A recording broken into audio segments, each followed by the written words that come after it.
Alrighty, y'all. Why are Europeans slimmer than Americans? I know, big newsflash, right? I guess we're going to find out today. I have a feeling it might have something to do with, a lot of things, but, infrastructure, food culture.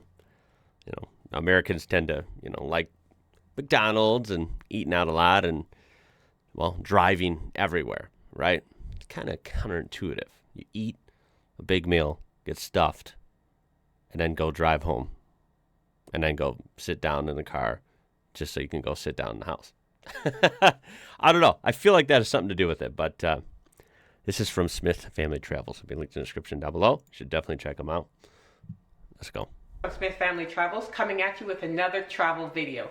This time it's not a travel tip video, but kind of an observation of our travels. This time I'm going to talk about why I think the average European is slimmer than the average North American. Well, that's an interesting tidbit. Average North American. So it's not just, United States Americans. Canada, Mexico, right? She's looping it all in there. Interesting. Although, not that crazy. I mean, Canada, Mexico, similar type of lifestyle, I think, when it comes to, lots of food, big portions, lots of travel by car. So it shouldn't be that much different, I guess. We've been to quite a few European countries like Greece and Spain and Portugal and France, and we've noticed that the average North American is much bigger than the average European. We kind of knew that. No surprise. I will say real quick before we even get into it, Europeans are slimmer than North Americans. Now, I would, probably 99% agree with that blanket statement. But Europe is very big and very diverse. So are all Europeans slim? Because, all the countries are quite different. So is that even fair to say? That's kind of a generalization. Europeans just throwing that out there. Have supposedly much healthier lifestyle than the average North American, but it became really apparent to us when we're actually traveling to these places. So I'm sure that there are many other scientific factors that might contribute to the reasons why, the average European looks healthier or slimmer than the average North American, but I'm just going to talk about our observances as we travel. One of the major things we notice is that they walk everywhere. They walk to school, they walk to work, they walk to all church, the people. They walk to the grocery store. Dude, it's just so, I think I've said this before when I see clips like this. When I see, first of all, these beautiful, settings that they're in, and just people walking everywhere, it's really cool, man. Like, I picture in the U.S. not really ever walking unless you're in a really touristy area, right? If you're at, Venice Beach, or you're at, Michigan Avenue in Chicago by the river or something. When you're in very specific spots, then you might walk around some, right? Or walk it down the strip in Las Vegas or something, right? There are very specific spots where you might walk a lot. But other than that, it's just not a thing, especially daily for almost anyone. And seeing all these spots where people do daily walk to the store and walk to the bakery and walk maybe to work or walk to their friend's house. It's normal, I feel like, in most places in Europe. And walking's, let's keep it simple. That's a big deal, right? That keeps you in shape. It just does so much for your body. So if they're walking 10 times more than the average American, well, it's going to have big results. Store to the cafes. It makes sense. We live in the suburbs in Canada, and so we don't do a lot of walking. We hop in the vehicle and we go grocery shopping and we go to work and we drive the kids to school. There's a lot less walking in, I would say, the average city in North America than the average city in Europe. I remember when Patrick and I went to Paris by ourselves, so no kids, and we checked into the hotel. We asked the hotel clerk if we could walk to the Eiffel Tower from the hotel. And he said, sure. It's about a 10-minute walk. And we're like, okay, that's doable. So he gave us the directions to the Eiffel Tower. We're walking and we're walking and we're walking. And we don't see the Eiffel Tower in 10 minutes or 15 minutes. But we are following his directions. So, we stop somebody on the street. We ask, are we in the right direction to go to the Eiffel Tower? And they say, oh, yes, just it's just a 5-minute walk, and then, they just assured us that we're on the right path. And sure enough, it took us maybe 20, 25 minutes to get to the Eiffel Tower. Now, we're pretty quick walkers. We're not slow walkers, and we didn't have the kids with us to slow us down or anything, and we didn't get lost. But the 10-minute walk turned into a 20 to 25-minute walk. And we've had this happen to us in other cities as well, where, you ask somebody where the Louvre is, and they're like, oh, it's just 15-minute walk. Oh, man. And it turns into a half an hour walk. I can already see, there's going to be a great video for comments, for sure. I can already see, people saying that's not even that long of a walk. That is a long walk in the U.S. When I say there are certain places, right? There's a couple of smaller towns in Wisconsin that we've loved going to, right? For little day trips or whatever. And there are some really cool towns that are smaller where walking is totally viable in U.S. towns. It's, like I said, it's not common. And it's definitely not common as a generalization for the whole country. But it does exist. But when I'm talking about some cool towns where I walked everywhere, in Wisconsin, for example, I'm talking literally a 3-minute walk, 4-minute walk. Really, everything's close and right there. 10, 20-minute, 30-minute walks. Well, maybe not 10, but let's say 20, 30-minute walks. That is definitely not common at all. If we're already talking about walking in general not being common, well, then walking 30 minutes to somewhere, I'll be honest. I'm not going to think too deep into it. On the surface, I'm pretty sure I've never done that in my life. So I guess that's really, oh man, exposed. I'm American. That's my proof. That is just it's not unthinkable because I don't think that would bother me, especially in a place that's, where walking's normal and everyone's more in tune with walking. So traffic's not going to try and maybe kill me at every intersection and stuff like that. So I would definitely be down to try it out and, kind of soak in that experience. But yeah, 30-minute walk, I feel like to the average American is unheard of. So my advice to you is if you're visiting a European city and anyone tells you that it's a 5, 10, 15-minute walk, just double that time. Because their 10-minute walk is not our 10-minute walk. That's based on our experience. That's funny. Walking is such a part of their lifestyle that they can't seem to imagine why you would take a bus or take a car when you can just walk easily somewhere. So last year we were in Florence. If you wanted to take a bus or a train or whatever, even that's better options. And we had from what I hear, the beautiful basilicas and duomos, and we were ready to go. It's amazing. So I went into a store and I asked one of the employees there where the nearest bus stop was. So he asked me where our Airbnb apartment was. So I told him around, which area it is, and he said, "Oh, it's just a 10-minute walk." Oh, jeez. He goes, it's easy to get to. And I said, "No, we want to take the bus. Can you tell me where the bus stop is?" And he looked at me like I had two heads. And he refused to tell me where the bus stop was. So I finally had to say, I have a 6-year-old. He's really tired. And we're traveling with my mother-in-law. And her knees are bothering her. And he's like, okay. The bus stop is, and then he directed us to the bus.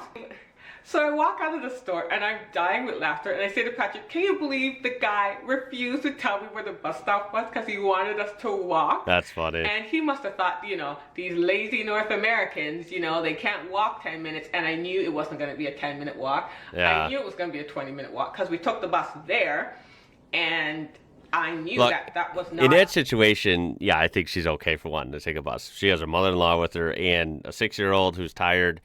That's a different story, right? I hope people would understand that's let's take a bus.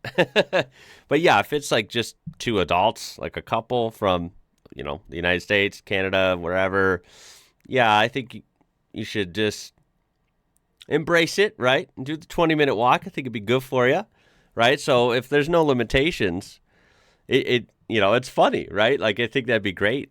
I would love to try that out. Yeah, again, I go to, people do walk and run here, but it's just for fun. So, in certain neighborhoods we've lived in, it's very normal to walk daily, just walk around the neighborhood, as recreation, after dinner or something or at sunset or wherever. So, I think that's good. It's better than nothing, right? But yeah, walking for function, to get places and to purchase things and to see things and blah, blah, blah. It's just funny how that's not really a thing here for most people. A 2-minute bus ride, so it certainly couldn't be a 10-minute walk. And another thing we observe is their small meals. Their meals are small. Every single meal is small. So I remember the first time we were in Rome, and it was just Patrick and me, and we stayed in a hotel with free breakfast. So I was like, okay, we're going to save some money. Food for thought. Are the meals small, or are they normal and our meals are just huge in the U.S.? That's a thought, right? Because I can't imagine them actually giving you like a teeny bit of food, like, ooh, here's a little bit of, like, to me that would be small. I can't imagine getting, meals throughout Germany or Italy or wherever and having like just a teeny bit of food and be like, wow, it's so small. So that's just kind of interesting. Like, I totally understand where she's coming from. It is small probably to her living in Canada, and I'm sure they would look small to me too. But in reality, I'd be like, wait, this is probably more normal. I think our portions are usually just huge in the U.S. We can have the free breakfast. In Canada. Well, a European-sized breakfast is very different from an American or Canadian-sized breakfast. You're not getting bacon, eggs, and toast, and waffles, and all that stuff. You're getting pastry accurate. And coffee. Pastry and coffee, that's it. See? That's not small. It's just normal. It's not excessive. Here, I guess, right? Oh, I guess it's excessive. Because, yeah, I would expect an American breakfast, you're going to get, a waffle or a pancake if you're feeling sweet tooth. Now, hey, call me crazy. I'm not like most Americans. I don't really like sweets for breakfast. It doesn't sit well. But I do like, eggs, toast, maybe a breakfast sandwich out of that. Maybe work some rice in there, some beans, whatever, right? But, a good hearty breakfast to start the day, I think that's awesome. So it would be hard to get used to normal-sized plates for breakfast without a bunch of stuff on it. And coffee, and that is their breakfast. So I was quite surprised about that, but it kept me full for a few hours, and that was fine. And I also noticed, the portion sizes when you're in restaurants are very small. If you're getting spaghetti in Rome, you're not getting a huge plate. You're getting a small plate, and it actually fills you, but it's not a North American size portion. I bet it tastes amazing, though. And I mean, that shit hits linger different in Europe. When they eat. They sit down in a restaurant. They sit there for a couple of hours. They enjoy the food and they enjoy the company that they're with. And I've heard that if you eat slowly, you'll get the message that you're full, as opposed to eating quickly and eating too much and then feeling bloated. So take your time, relax. We are even taught that here, that you're supposed to eat slowly. That's how your body is going to properly measure how much you're supposed to intake till you're satisfied. I don't know if that's the right word, but like satisfied is better than eating till you're full, right? You want to eat till you're just not starving anymore and eat slow so your body knows that. And then it's like, okay, we're good. Not like shove it in.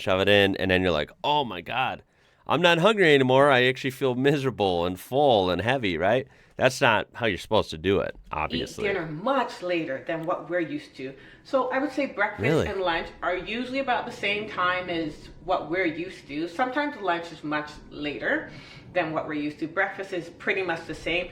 But dinner, 8, 9 o'clock, I would say, is the average dinner time in many European cities. And, we eat dinner between 6 and 6:30 at home.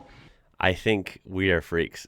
If my wife is watching this, she'll probably laugh because we usually eat dinner at like 9:30 at night, of course. So, yeah, I guess we're freaks in that regard. But admittedly, some days, I think we end up eating 4 meals because breakfast and lunch is early, and then I guess we have like maybe like a second lunch at like 4-ish. But it's usually a small meal, but it's like still something. Then we eat dinner at like 9:30, maybe 8:30 on early days. So yeah, admittedly, that's probably not correct. Have a bedtime still snack around, or that. say 9:30. That's common in the U.S. So I'm really eating 4 meals a day. I noticed that when we're in Europe and we're eating dinner 7, 8 o'clock at night, I definitely don't have a bedtime snack because I'm way too full. Right, because she ate my late. dinner much later, and so I'm actually eating less when I travel in Europe. I know I should try it at home, but I haven't done that yet because I really like my bedtime snack. This was just a quick video on why we think Europeans are a little slimmer than the average North American. Well, that was really cool. Obviously, I feel like she's in great shape, right? She doesn't look fat to me. So good on her for recognizing the differences and stuff. And of course, yeah, this is a fun video. I feel like I would love to see your comments on this. And it doesn't it doesn't go for everyone. There are people in great shape everywhere, including the U.S., including Canada, Mexico, wherever. And there are people in great shape in Europe, and there's people who are fat in Europe. There's got to be, right? And of course, these are all generalizations. I'm sure, people who are a little fatter, a little overweight, I'm sure there's places, different countries in Europe that are, kind of higher on that scale than others. Maybe some of them are almost close to where that rate is here in the U.S. I don't really know. I don't have that list in front of me right now. But obviously, it's got to vary. Just like it varies by state here in the U.S. There are a couple states, I don't know all of them, but I know I've always heard, like, for example, Colorado is known as like a really fitness, really healthy state. That's in the U.S. And I did see a fact one time, probably like a year ago, where it said, like, Colorado, their obesity index or whatever, like, they're more fit than a lot of European countries. So there you go. Like, of course, this all varies, but I think it's pretty fun. And I think generally, American practices, it's pretty obvious why the average people are a little, more overweight here. Big carb dependency, not enough emphasis on walking and stuff, unless you have a really active lifestyle that you seek out, or you play sports, or all these different things. And of course, it's going to be easier for you here in the U.S. But generally, we have a lot going against us with diet, with our food choices, with ingredients in that, sugary drinks, the lot, right? If you're walking a lot in Europe and you have this awesome real food that you have access to, I think naturally it's going to be a lot easier to be in shape. So it's a pretty cool scenario. Anyway, speaking of eating, I am hungry, so I think it's time for me to eat lunch at a normal time, around like 1 p.m. or so here, my local time. So with that being said, I hope you enjoyed this one. Hope you guys have an awesome day, and that's about it. My name is Ian. You're watching IWrocker, and until next time, y'all, catch you later.